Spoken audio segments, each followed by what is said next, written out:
Hi, everyone. I'm Brene Brown, and this is Unlocking Us. And oh my God, I have such a deeply special episode for you today. I'm talking with singer, songwriter, activist, artist, Jake Wesley Rogers, someone I discovered on TikTok. Fell in love, madly, truly, deeply in love with him and his art and how it made me feel and how it made me dance and how it made me sing. I cannot wait for you to hear this conversation. Before we get started, let me just tell you a little bit about Jake. He is, again, a singer, songwriter, activist, storyteller, artist. He has been inspired by the authenticity and artistry of his heroes like Lady Gaga, Stevie Nicks, Florence and the Machine. He is a poet and a lyricist. His songs are relatable and universal. He's light. He's light. Is that the right word, Barrett? Yes. He's light, he's love, he's joy, he's happiness. And he's sorrow, and he's pain, and he's truthfulness, and everything about him. He's just a poet.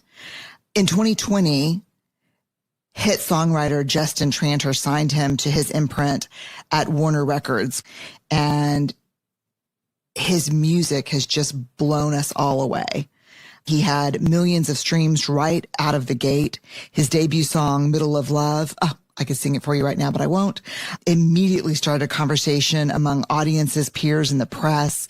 It paved the way for his debut album, Pluto, which has been led by the single Weddings and Funerals. Oh, God. Yeah. I can't even say enough, y'all. He has sold out bi-coastal dates on his 2021 headline tour well in advance. He has graced the stages of Lollapalooza, all kinds of music and arts festivals, and Tony, Emmy, and Grammy award winner Ben Platt has handpicked him to open his 2022 tour. So y'all, just let the goodness shine on your face today, because this is Jake Wesley Rogers. So every now and then I come across an artist or a thinker, and I think to myself, I'm just glad I'm alive the same time this person is alive. And that's what I think about you. Thank you, Brene. Thank you so much. This is so surreal. Immediately when you posted on Instagram, I called my mom, but she was already asleep because I was in LA and she was in Missouri. And I just kind of sat in my car and cried. So, oh, yeah, no, I watch your TikToks and your reels, and I follow you on Instagram. And finally I was like, okay, I'm just going to reach out, and it's going to be so weird, but I'm going to do it anyway. Yeah. So hi. Well, hello. It's such an honor. So thank you for reaching out.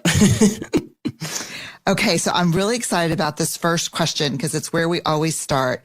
Will you tell us your story? Yes. And I knew you'd ask that. And I still don't know where to begin, but I was born in Missouri, in the heart of the Bible Belt. And I have a brother, and my mom works in radio. So I was going to a lot of concerts as a kid, always around music. And I was pretty obsessed with art from a young age. I was kind of the one that would put on shows in the living room, like put on a Britney Spears DVD and just dance for my family. It was pretty clear who I was, but the Bible Belt didn't affect that part of me at all. God, praise God. Literally, praise God.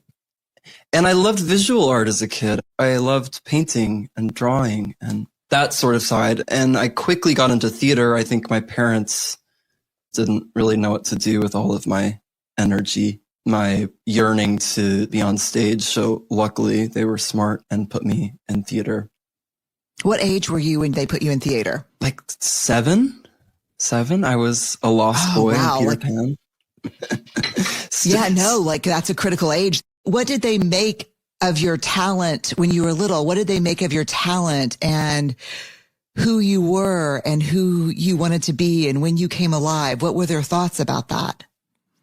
They were always ready to drive me anywhere, to take me anywhere. And it kind of affects me in a deeper way now, just knowing like the sacrifice of, driving 30 minutes to the city. They would get home from work at 5 p.m. They would drive me to rehearsal at 6 p.m. I'd have rehearsal for 4 hours. They'd go back home and then they'd come back and pick me up. And thinking about that now is just mind blowing, the sacrifice of that. But it was so crucial to me because I think the theater saved me in a lot of ways as a young gay person in Missouri to be around other people like me. A lot of people ask me, well, what was it like to grow up like you there? And I think because I kind of had that safety net, there were still those things, but I always had the people. I always had the people like me where I didn't really feel othered. I'd go to school and I'd feel othered, but I always knew at night I had that to look forward to. Yeah. Okay. So you go into theater 7th grade. I want to know everything. Theater 7th grade. And, that was an interesting time because that's when I realized I was gay, and it sort of blew up at first because I was messaging this boy on Facebook at the time who was also at the theater, and my parents found the messages, and it was a complete shock. It was a complete tidal wave. I think a lot of things have changed since then. That was 2008, and the progress we've made is miraculous. And I think at the time, my parents didn't think you would know that at that age, and that was kind of one of my earliest memories of like, oh, I feel different, and not in a good way, and not in a safe way. And that's actually kind of when I started writing songs. I was listening to so much, like Lady Gaga and Adele and Regina Spektor, these kind of like outspoken, like eclectic artists. And that's, I was kind of forced back in the closet for a few years, but in my art and in my music, it was always this like safe place. And I think because my parents, they grew so much in that time, but they also always respected me as an artist. And for some reason, I was able to tell them things in music that I wasn't really able to tell them in real life. So I think songwriting kind of saved me during that time. Yeah. Wow. Yeah, no, a place to put your heart. Yeah. Yeah. Yeah. A safe capsule, because I think I heard Alanis Morissette say like songwriting is cathartic, but it's not healing. And I think what she meant by that is that like, it's this release. It's this, otherworldly feeling. We've all felt it when they're listening to it or making it, but it doesn't heal. It doesn't really do all the work. I think the work when it comes after, and songwriting for me has kind of always been that. It's sort of feels like a premonition sometimes. Like, for instance, I can write a breakup song a year and a half before breaking up with someone. And then I look back and I'm like, oh, I guess that's how I feel. I guess that's how I felt then. It took my ego a while to get there. Yeah. Is it prophetic sometimes? Are you like, oh shit? It does feel that way, but it also kind of feels like a useless magic because it's not like I do anything with it. I write the song and it feels really good. And then it takes the therapy and the meditation and the living and the everything to actually actualize it. So I think that's why music for me is so mysterious, because it's almost like it exists somewhere else, I think that's true. I think maybe it exists on a different plane, because sometimes when I listen to your music, I go somewhere that's otherworldly, mostly to a place that I want to live when I listen to your music. Thank you. Thank you. That's all I want. And that's what that's what I found so many times. Like I remember listening to Lady Gaga in middle school, and, my mom would take me to the concerts and we'd be all like dressed up. And it was like in that place I could be whoever I wanted to be. And that's the freedom of it. And that's truly what I'm interested in as a creator, like through your work, I've learned, and now I've seen firsthand that anytime I'm honest and authentic and true, it just opens up this Pandora's box of beauty of people who don't have the same story, but obviously have the same story. And it's pretty miraculous. It's like everything you say, I could just make into a quote that I need to really examine for a long time as a researcher. Like people that were not the same as me, but were clearly the same as me. Mm-hmm. When I listen to your music, I say, oh, he's singing to me. He knows. How does he, and I'm like, your mom. I could be your mom. I'm probably older than your mom. But I'm like, he is singing. He's trying to tell me something. He's telling me to let go of this thing. And it is miraculous. And it is a mystery that I think should never be revealed. Music. I agree. I totally agree. I think, one of the most profound examples I've found recently of this is I get messages definitely from people who either are gay or trans or some sort of experience that's a little more aligned with mine. Yeah. But a couple months ago, I got this message from this person, and he heard my song, Jacob from the Bible, I think just on Spotify or something. And I'm paraphrasing, but he basically said, I heard your song on a playlist and I thought it was a beautiful song. And then I listened to it again later and I realized it was a gay love story. And he was currently in the fundamental Christian mindset. I'll never forget what he said. He said, it made me ask the question, how could something so beautiful be so evil? And yeah, I still get chills when I think about it because that person, before he heard that song, literally thought I was evil. And I never made that song for someone like him. Mm-hmm. But it reached him and it made me think of these like cages that we put ourselves in. Like I was in the closet. I was in that cage. This person was in the religious cage. And I think it's kind of the job of the artist to just drop keys, just to leave a key, like that's what I feel like I'm trying to do. Like you don't have to pick it up. You don't even have to acknowledge it. But if you want it, it's there. And I'm trying to figure out what cage I'm in because I'm still in one. I know I am, Yeah. So we all are. Yeah. And I think sometimes we're in cages of our own making. There's definitely reality. There's definitely homophobia and heterosexism and this incredibly violent anti-trans stuff that we're in right now. And then there are cages of our own making. I mean, I know Laverne Cox and I talk often about perfectionism as a cage.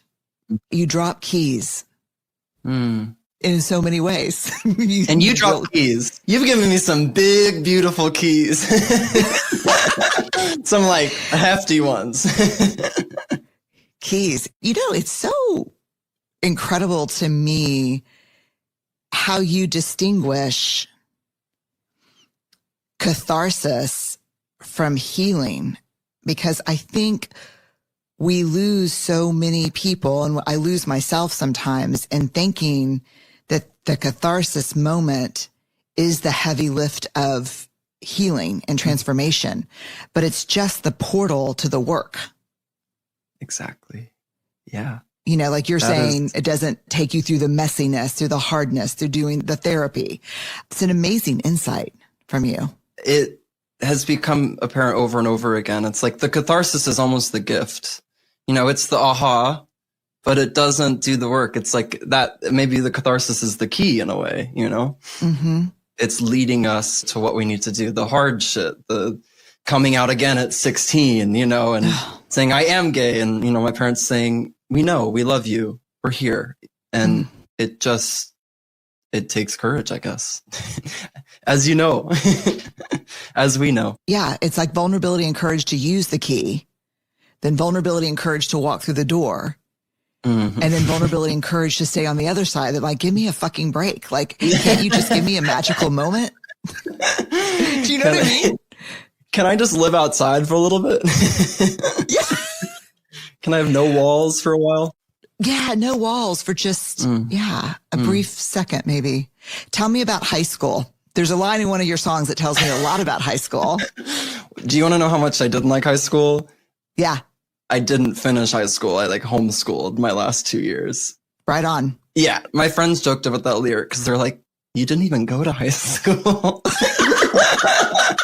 They're like, how can you hate something that you didn't do? And I was like, well, I tried it and I didn't like it.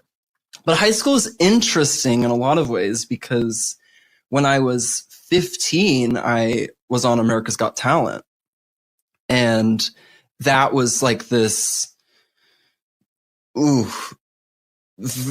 burden gift. That's the word I'll use in a way, because when I was that age, I thought that that was my way to success. I thought I need to do one of these shows to do that. And obviously my parents were like, yes, let's go, let's audition. And I ended up making it, like on the live shows. And it was one of those things where once I was done with it, I went back to Missouri, and, everybody in my small town, they were like, oh my God, you made it, you're doing it. And then on the inside, and I didn't have the words for this yet, but I was feeling shame. I was feeling shame that I didn't go further. I was feeling shame that I did it at all. I was feeling shame that I put myself out there, that I'm back in Missouri, and I thought that all my dreams were going to come true. It was just like this weight of shame. But I did learn one very important thing, and that was that this road, any quick fix is never going to be the path. The path is very narrow, and those things don't lead to where I want to go. And I'm glad I learned that so young. It was hard to learn that so young. And I even feel a little silly complaining about it, because it was a beautiful opportunity. But I came back at 15 and I was like, oh, Jake was on TV, Jake's doing this. And then I stopped going to high school and just homeschooled. And I think I really committed, though, then to this path of the artist. I don't think I knew that. I don't think I knew that choice I made then was like, okay, that didn't work, but I think I know what can. This is going to be a really, really long road. And it has been. It has been. So high school was interesting in that way. That, I did that. And I also dated, my first real relationship was with a preacher's son, which has a whole back. Yeah. That's a whole nother podcast. But it was like this clandestine experience with, Jake doing music, and it was really a hard, confusing time. So yes, to quote myself, I really fucking hated high school. The lyric stands. The lyric stands. Yes. And I just want to validate, not that anybody or anything needs it, but you don't have to go to high school to know that you fucking hate high school. Yes. I mean, yeah, it's what so a true. volatile mix of shame and insecurity and meanness and armor. And yeah, I remember going to my 30-year reunion, and my husband was like, do you want me to go with you? And I said, no, I don't even know how long I'm going to stay. I need to go because it's like a river. I thought there was a big river behind our house. But then when I saw it as a grown up, it was like a little creek. And I'm thinking maybe it wasn't as hateful and terrible as I thought. So I just need to go and reality check. Maybe that rushing river is just a creek. And so I went to my high school reunion, and I was there for 30 minutes, and I came home, and he's like, what'd you think? And I was like, it was a big raging river of shit. It was exactly what I thought. I was there, oh my God. And then I made up, I guess, what your experience was like. I had physical safety in high school. Because I just was there kind of like everybody else, just miserable on the inside. And I thought, wow, what about this experience? And you have no physical safety, emotional safety. And so, yeah, your words are powerful. Your story just reminds me that those experiences are always within us. We can be 30 years outside of high school, and you're just triggered. You're triggered right back to it. And I think I got sort of a pass in high school because I was the one that did music, because I think people I've learned are okay with you being different as long as you're entertaining, or as long as you're giving them something. And I think my flamboyancy, all of that, fashion, it was given a pass for the most part because I could sing, and I could sing the national anthem at the volleyball game, and blah, blah, blah, blah, blah, all of that. I sort of found my way to fit in. Yeah. And it was as long as you were in service of other people. Yes. That's exactly really powerful, and really maybe its own form of violence, I guess, in some ways. Do you know what I mean? Perhaps. Yeah. that you have to make yourself a commodity if you're different instead of just being different, you know? And I think that's a lot what I was exploring in these songs I just put out, was really embracing that. Because that's the joke, right? That's how funny it is that we all feel like that. Even the boy wearing Abercrombie and boat shoes felt that. And even though they looked the same, they didn't feel the same. I'm assuming maybe they did. I'm sure there's some people that do, but I'm not friends with them. Yeah. I've never met a person that didn't have a cage. So, but some people deal with their cages maybe by deciding that they're going to spend their lives dropping keys, and other people deal with their cages through rage and making sure other people are more caged than they are. I think that's right. Throwing away their keys. Yeah. Hiding keys. Yeah. Tell me about the first time you saw Justin Tranter. I can start crying thinking about that. I was in London writing, actually, all these songs. I was writing Pluto and whatever, and I got this DM from Justin, which blew my mind, because Justin Tranter, if anyone doesn't know, is an incredibly powerful and successful songwriter and activist. You've heard his songs. Like, you may not know who his name is, but you have heard his songs, and you can sing along to his songs, whether you know him or not. Yeah, exactly. And I actually saw his band open for Lady Gaga when I was 13. He was in a glam rock band called Semi-Precious Weapons. So that's kind of where it began. And then, fast forward 10 years, and I get this message from this person I really admire. And he had heard my song, Jacob from the Bible. And he was just saying he loved it. And I was like, okay, good. Kind of like when you messaged me, I was like, I was happy with you not knowing who I was, but this is cool. I was very happy being a passive bystander and enjoying your work, but this is great. But it turns out he had just started a record label, and I didn't even know that. And when you asked the first time I saw him, it's one of the most humbling moments of my life, because I was so nervous to meet him and to write with him. And I remember I went to a Starbucks near his house an hour before I was supposed to meet with him, because I was like just so nervous to be late. Or like, it's one of those nightmares where they're like, oh, something happened with the calendar. It was actually right now. I was like, I'm not going to do that. And I remember I put on a little playlist. I don't think I've ever even told him this, put on, like Rolling in the Deep, and then probably Edge of 17 or something. And oh yeah. And I just walk in, and I remember he opened up his big, beautiful door, and he just put his arms up. And that moment really changed my life. Really changed my life. I have goosebumps. Oh, yeah. It's hard to put into words the feeling of thank you, God. Thank you, universe, for bringing us together, because, like, I was writing on my own. At that time, I hadn't really no proof. I didn't really feel like I had any proof of what I was doing was good or meaningful or whatever. And he kind of met me with all his power and his force and said, no, you're going to do this. And we are going to tell your story, because there are gay rock stars and pop stars. And someone listening to this might be able to correct me, but almost none of them have been out from the beginning.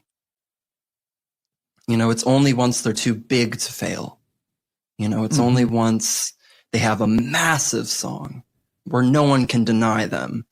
And I think that's kind of the next step, is to be able to be us from the beginning. So I think that's something that he's really encouraged me to do. And it's something that he ran into a lot of trouble with his band. He was telling me, like, he didn't get to play on any late night shows because he was just too femme, to whatever, like all this stuff. And it's like, okay, but we get to do this now. So let's like not mess this up. I feel so much hope when I hear that. And I feel so much grief when I hear that. About a world where you have to have the wind at your back to be who you are, like, versus the wind is at your back because you are who you are. Mm. Do you know what I mean?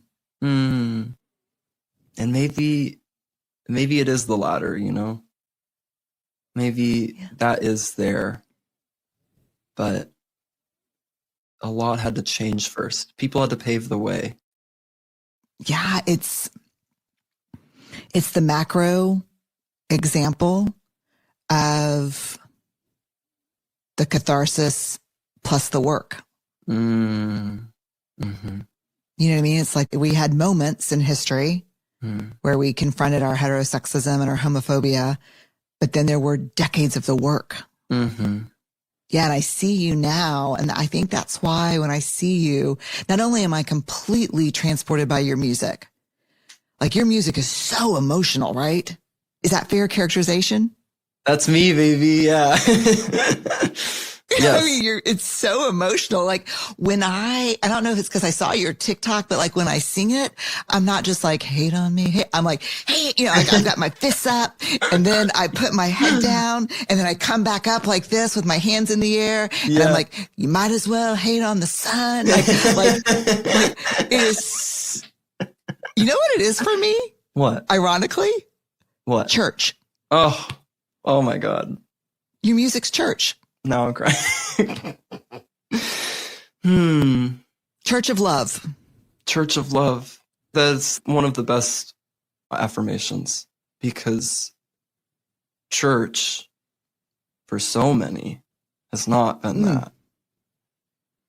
And I think that's what church is coming together to get to the heart of the matter, you know, and to feel something deeper. And I'd love for music to be that. Music's been that for me for so long. And it empowers me in a way. I remember just being a little kid and like always feeling so shy. You know, I think back to like being a little kid and I felt like I was like a little monk.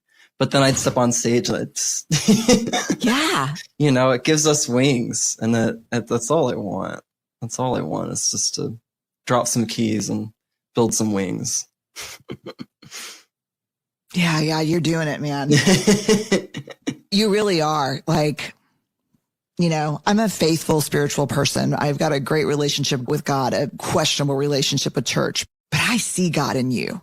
Like when you are in your full power and you're singing those words and you're telling those stories, like that is a spiritual experience. Thank you. Thank you. I don't know. I'm just going to pause. I got nothing else. Yeah, it's just, it is like, and I'm in full hallelujah praise mode when I'm singing along with you. So it's not pretty, but it's real. Well, it's funny because I feel like when I wrote that chorus, like hate on me, I like started laughing because I was turning to the person I was writing with. And I was like, is that the stupidest thing I've ever said? It was doubt because I was like, to say hate on me. And then he's like, no, I was afraid in that moment. I felt it so much, I think, that I was afraid to say that. You know, I was afraid to like be that bold and that whatever self-lovey or loving really, because I hadn't felt it before. And I think in writing too, like the times where I'm sort of kind of laugh or I'm surprised are usually like, those are the best moments. I mean, that's catharsis. I never thought I'd write a song that said hate on me in it. I can put that on as sort of some armor, you know, like if I get any comments or whatever, it's like, no, you might as well literally hate the sun. Like that is how foolish it is to pass judgment onto someone else, is by hating the thing that gives us light. So I swear to God, I should have not shaved my legs today because I've got goosebumps for like the 5th time. There was no point in it this morning at all, even though I was trying to look spiffy for you. I thought about that lyric a lot as a shame researcher. Hate on me, hate on me, hate on me, hate on me. You might as well hate the sun shining just a little too bright. Fucking, that's church. Sorry. I mean, let's go to church. it is. Well, let me ask you this. Who inspired you? Who took you to church? Who took you to that place when you were young listening to their music? Which artists? transported you to what was possible? I've talked about her a lot, but Gaga did. Gaga did for me. It was her ugliness, not her being ugly, she's beautiful, but just her embracing of those ugly things, of the darkness and the thing that makes you different, and singing about that. You remember hearing Born This Way for the first time, and I was like, oh my God, like I get to live in a world where this song is on the radio.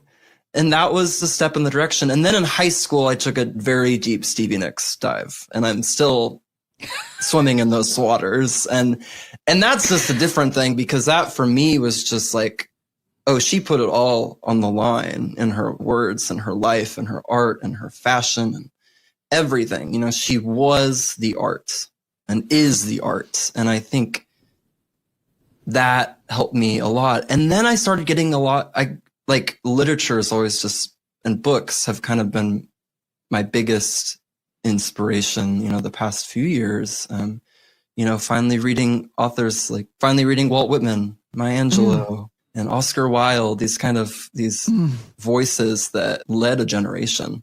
And I feel very carried by those people, and I think about them all the time. So all those people, they're at our church. They're at our church. This is a church I would go to. Yeah. Like the procession would be Edge of 17, and then we would do a little poker. Yeah. This would be good. Yes. Tell me what it was like doing I could barely watch it. I had the biggest shit-eating grin the whole time I was watching this podcast with you and Elton John. Tell me about this podcast. Oh my God, Brene. Here's what I'll say. They said he's going to call between 9 and 9:30. I was sitting there in a hotel room. My manager was like on the other side of the room.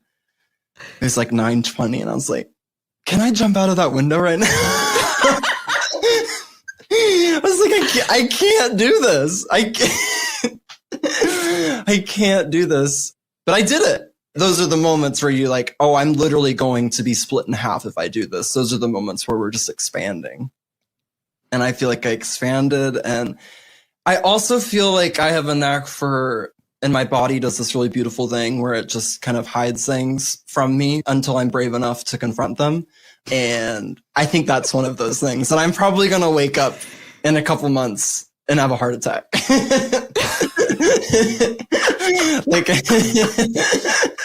And on the other hand, to get an affirmation from him, I was like, well, I guess I don't suck. That's a safe assumption. That was my first thought. And then I just thought, oh, this is really, really cool. Yeah. Talk about someone who paved the way, who put it all out on the line and continues to support new music and be edgy. And I'm 100% okay with people comparing. Like, it's the most humbling thing to be compared to someone like him, because at the end of the day, he's probably the coolest person that ever lived. So I could never argue that with you. Like, like he is. Yeah. And I've heard the comparison. I think the biggest compliment I could probably ever give you from my brain is that I think you defy definition. Mm-hmm. You know, it's just something deeply spiritual about you. But I do think he was so impressed with how tall you were, plus the platform shoes. It was such a sweet moment, because he's like, wait a minute. Because he was digging your shoes, like those platform shoes. But he's like, how tall are you before the platform shoes? And then, are you 6'4"? I'm 6'4", yeah. So do you hit 7 feet with some of your shoes? Yeah, I think I have. And I love it. That's how I'm reclaiming my power and my dominance over my life. It's just by making myself taller and taller and taller and taller. Yeah, you are the epitome of the Amy Cuddy power pose, man. I'm trying. Honestly, if you have any tips for heels, I'm still really getting used to them. Doing the pair I wore on my first late night show, they were a size too big. Ooh. And the whole performance, I was just like, don't fall. don't fall, don't fall, don't fall. No, you rocked it. I watched. We're getting used to it. Thank you. Thank you. I can give you no tips because I hate to fall into like a social worker stereotype, but I'm a solid clog girl. And so I can't wait for my clog phase. Oh my God. Come on. You cannot be like, you got to have a clog face. Do you do dance goes or are you open? Do you see him? Do you like, I love this guy. Do you do dance goes? Oh, hell yes, I do dance goes. Maybe I'll get a pair.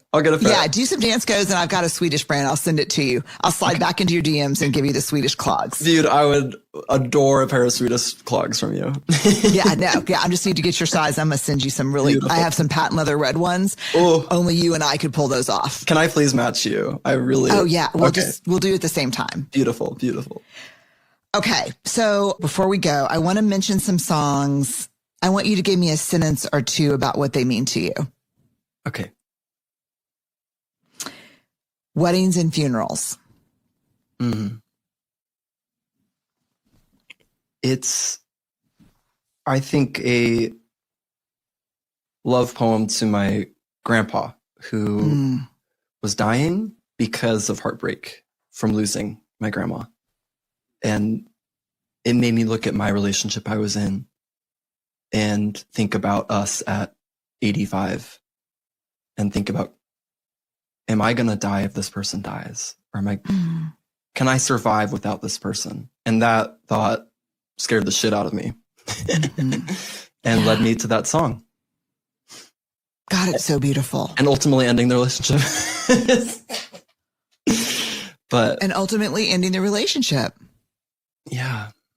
I think that seeing my grandpa go through that, I stepped out of the patterning. I feel like I stepped out of the patterning. So that's when I feel that song, that's what it makes me think of. Stepping out, paving my way, you know? I heard the grief about your grandpa. And then, you know what I left that song thinking?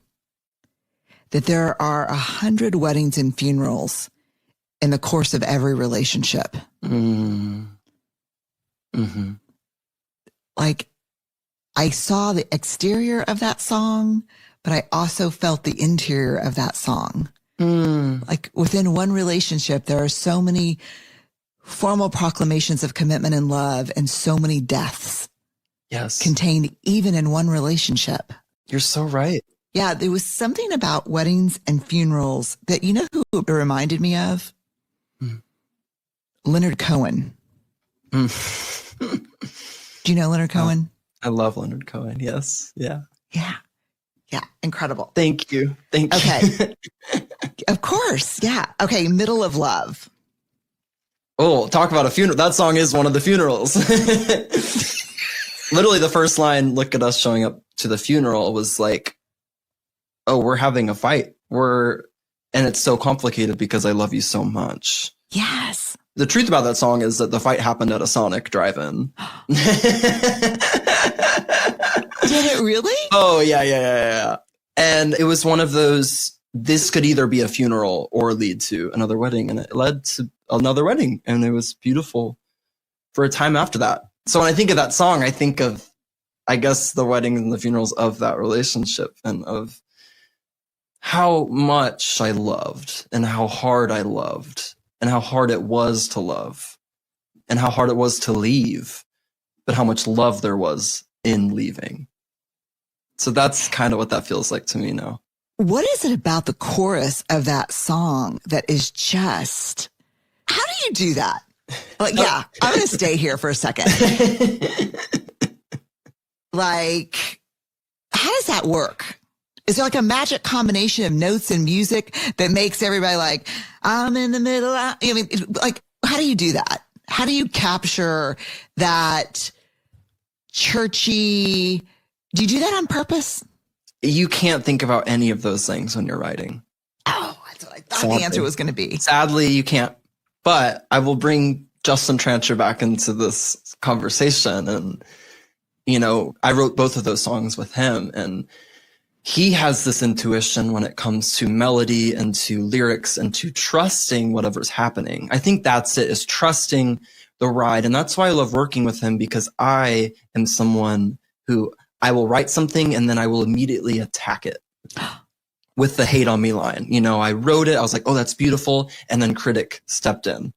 And Justin, being so free and open and smart, frankly, says, no, that's fucking great. Let's do it. I remember when I wrote the lyric, I was like, middle of love, like, that's kind of a simple title. Where's the depth in that? And Justin's like, no. And that's my work, right? That's my work. Yeah. Trusting what's happening. But I think collaborating with someone who does encourage that and does say like, no, this is really good. This is worth fighting for. Mm. And yeah, and I think that's the hardest part. And I think I've actually heard you talk about that. When there's comparison, when there's any sort of intellectual attacking, there's no room for creativity. You know, like creativity exists in this place where you're not thinking about anything like that. But I'm someone that a lot of time exists in the other place. But I'm lucky enough to be able to clear moments where I can find that sacred energy and not compare myself and not try to make something that sounds like this or that or whatever. Okay, I want to ask you about two more because this is just, Pluto. Oh. When I was a kid, Pluto was still a planet. I'm still kind of sad about it. It's so funny because I don't know how you thought of that line, but I remember, you're going to think this is so crazy dumb, but I remember having to tell my kids that Pluto had been decommissioned as a planet. And I remember my daughter's 22 now and my son's 16. And I just remember it was a moment, like people were really sad about it. And my son had a big mobile of all the planets. And he said, well, it'll stay a planet in this room. And so when you started your song that way, I was like, I'm not going to make it through this. Yeah. I think, and what I remember feeling was exactly what you're talking about is like, oh, they can't take him away. And for some reason, I made him a him. I don't know. He just seems like a little sweet planet. Yeah, a little sweet guy planet. He's all the way out there. He's the coldest one. He's the darkest one. And then suddenly we said, actually, you don't belong anymore. Actually, you know, we moved the finish line. And I think that's actually what I had in mind. I'll never forget the day I wrote that. I was in London. It was Halloween. So almost 2 years ago. And I was working with this songwriter, Egg White, who I was so nervous to write with. This is before I even met Justin. I love Egg White. You know, he's written some of my favorite Adele songs, Florence and the Machine songs. He's kind of people that I was obsessed with. And everybody was like, don't be late to meet Egg White. And he's always done at 6 p.m., no matter what. And like, you know, so I bought a witch hat that morning. And I went over, I was on the tube in London and everyone was in their suits. I forgot that people don't wear Halloween costumes in the morning. I always forget that, actually. I'm so excited. And I go and I show up right at 10. He's like, I like your hat. I'm like, thank you. We ultimately wrote Pluto, which surprised the hell out of me. And that's what I love when I'm surprised, when a song surprises me. I was really getting into astrology at that point, and I came up with the title Pluto in Sagittarius because this is a whatever. Basically, if you were born from 1995 to 2008, your Pluto is in Sagittarius. And I was thinking about those people, my generation, of like, we were told Pluto was a planet when in like second or third grade, and then in fourth grade they said it wasn't. And he's like, I don't think we can put Sagittarius in a song. And I was like, that's probably fair. And then we ended up working till like 8 p.m., way after everyone said, because he loved the song. And then I went out into the streets of London and everyone was in their costumes. And it was like this kind of moment of like, oh, I'm not a freak. We're all freaks. We're all freaks. We're all freaks. And sometimes we just need an excuse to be a freak. Oh my God. So I knew there had to be a great story behind this song because it's got too many layers and it's too good to not have a narrative that's as wild as the song. The day feels almost mythical in a way, like in my memory. But it's also like the line that always gets me the most.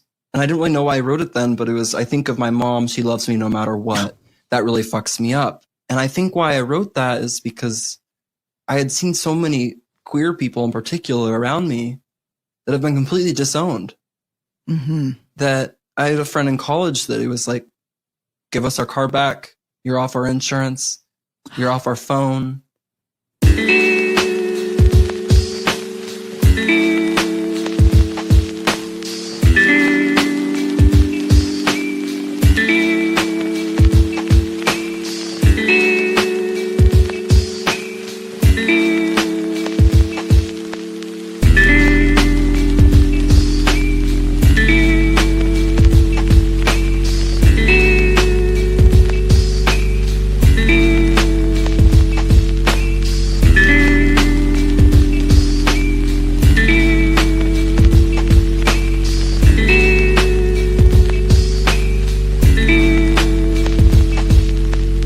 And I was like, oh my God, I have parents that didn't do that. And there was this sort of guilt. You know, it does fuck me up. It does fuck me up to be loved unconditionally. And it's something that I need to work to allow because I don't think it's our nature or my nature to like be okay with that kind of love. And that's kind of my work right now, is to allow myself to be loved in that way. It's not easy. It's vulnerable, you know, it's scary. It's not easy to be loved like that. And I think, and maybe the most unconditional, being loved like that unconditionally, what it asks in return is self-love. Totally. And that's a big ask. Because if you are being loved, yeah, you must love yourself in order to have that love. And okay, I'm taking notes from my therapist. I just take your songs and we just go through like lyric by lyric. Okay, last one I want to ask you about before we get to rapid fire. Hold on, I've got all my lyrics right here. Oh my God, geez, this song. Whew.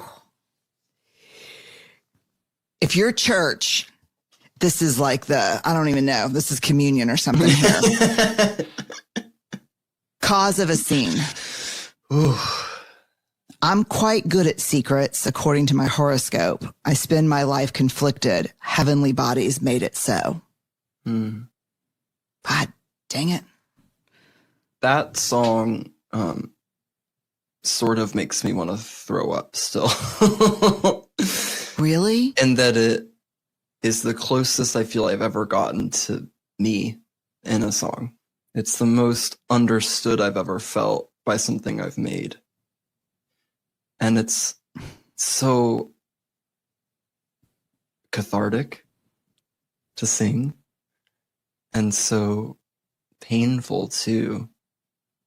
Because I think I wrote it when I was really starting to understand patterning and what love could do to someone.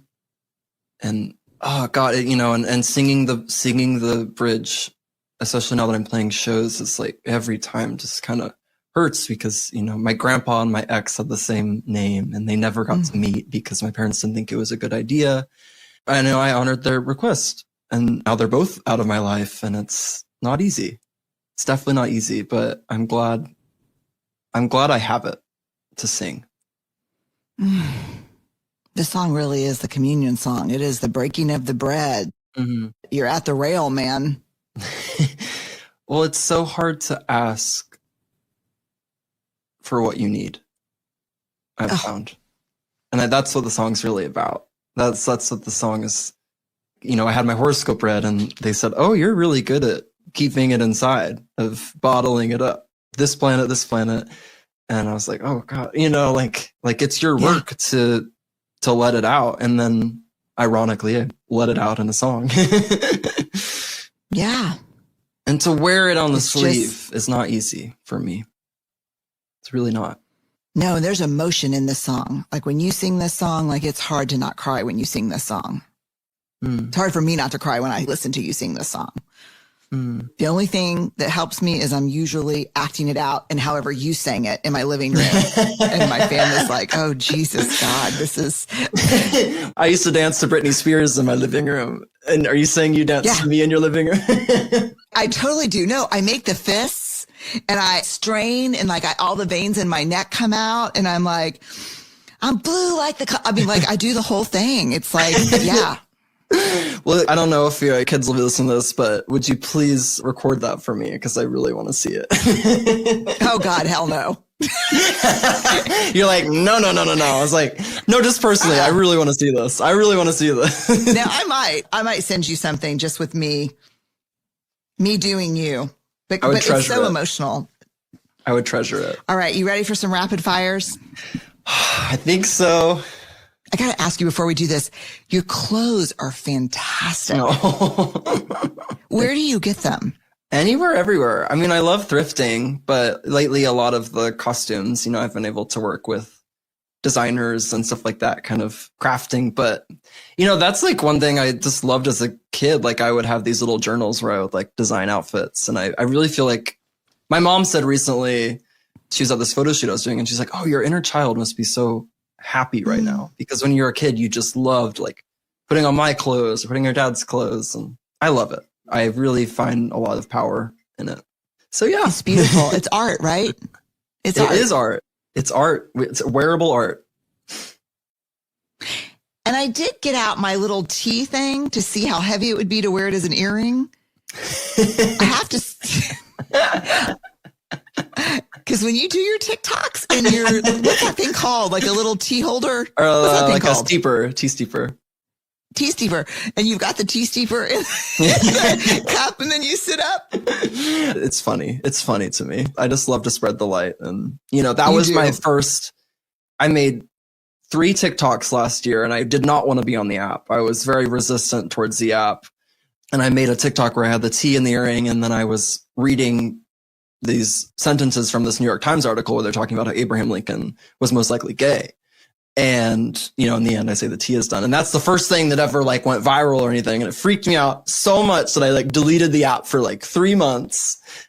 But then I took it back and now I just, I woke up this morning and I was like, Brene Brown knows who I am because of TikTok. Thank God for TikTok. I'm not mad at TikTok anymore. Yeah, no, I just like my husband will literally be like, you got to go to bed and stop watching him on TikTok. It's like, look, you find your liberation, I'll find my liberation. Yeah. Yeah. Okay. Ready? Number 1, fill in the blank for me. Vulnerability is courage.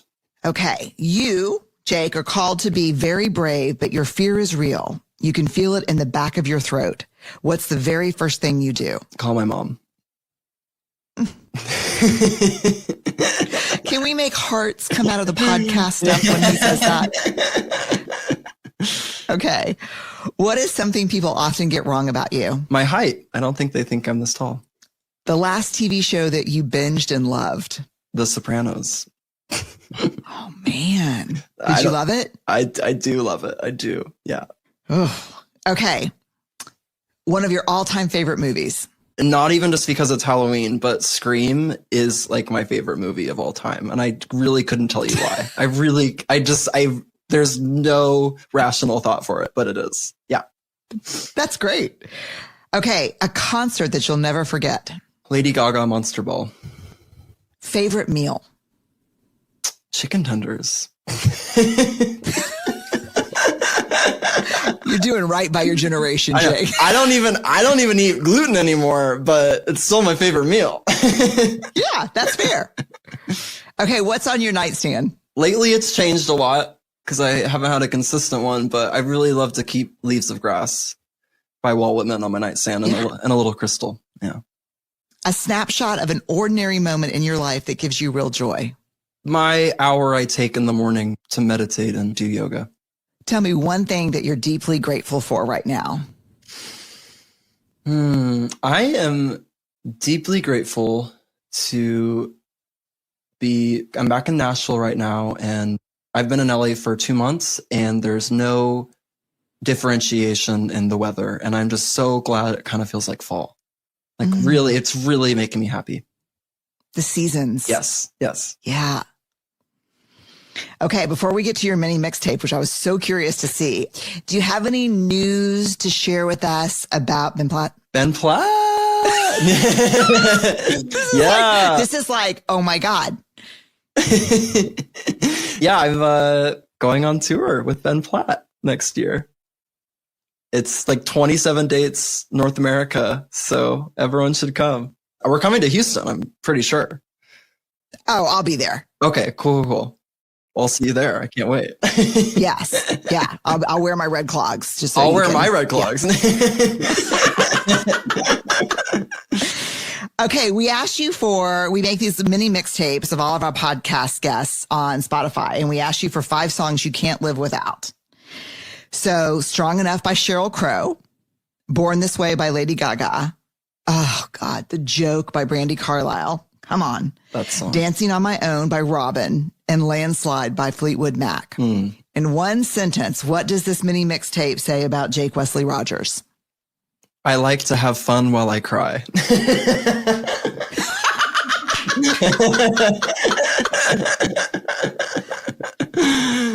You are such a gift, and I am so grateful for your art, your music, your unapologetic authenticity, and the light that you shine in really hard, dark places. You make the world better. Thank you, Brene Brown. You make the world better. You have made my world better, and that effect has allowed me to shine in this particular way. So I'm so grateful for you. Thank you for having me. Oh, my pleasure.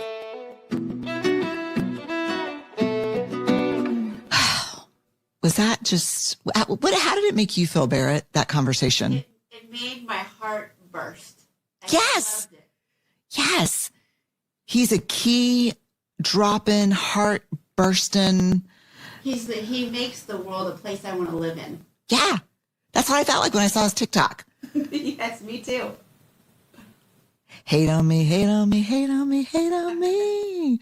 You might as well hate this. Okay. You just have to listen. Okay. So where do you find him? You can find his music on Spotify or wherever you listen to music.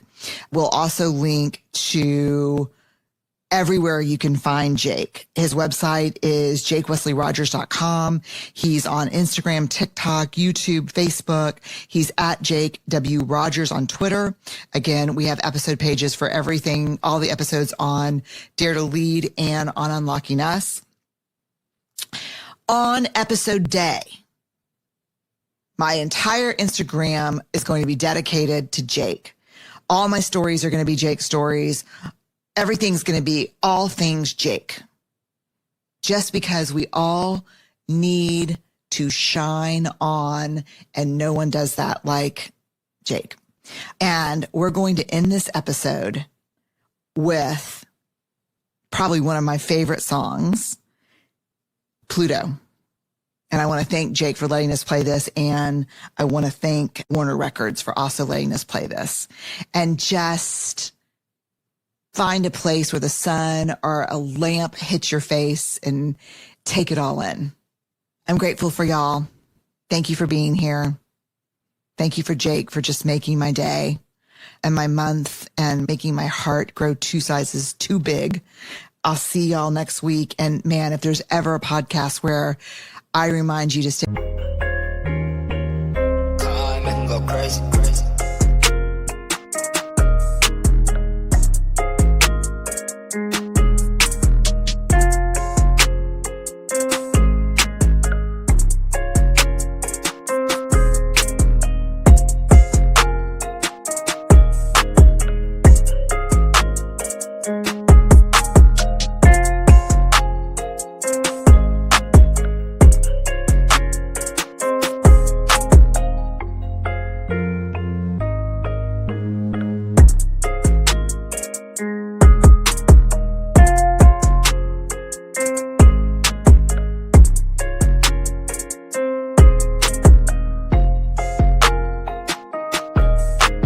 Awkward, brave, and